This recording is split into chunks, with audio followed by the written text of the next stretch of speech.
Hey guys, I'm Chelsea from Black Pearl, and today I'm here with Lyre's. I'm going to teach you how to make a non-alcoholic Negroni. So Negronis are delicious.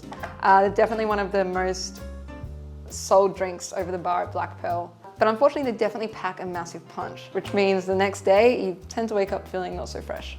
So I'm going to teach you how to make one of those and still wake up feeling really fresh the next day.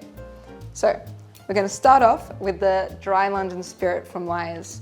So this one here is going to give you some juniper flavor, a little bit of citrus coming through as well. We're going to use 30 mils of that.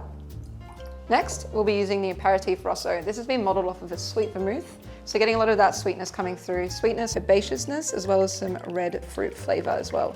So we'll be using 30 mils of that. Last, but definitely not least, we'll be using the Italian Orange. This one here will give you a bit more added complexity. That's going to give you more of your dark citrus flavors, a little bit of blood orange flavor coming through, and some orange pith.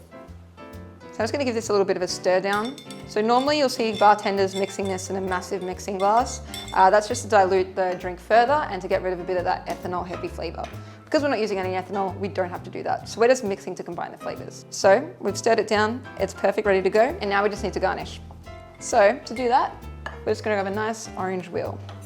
Just going to slice down.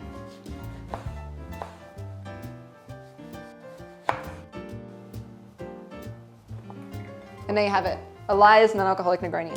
To see more recipes and shop the full range, go to lyres.co.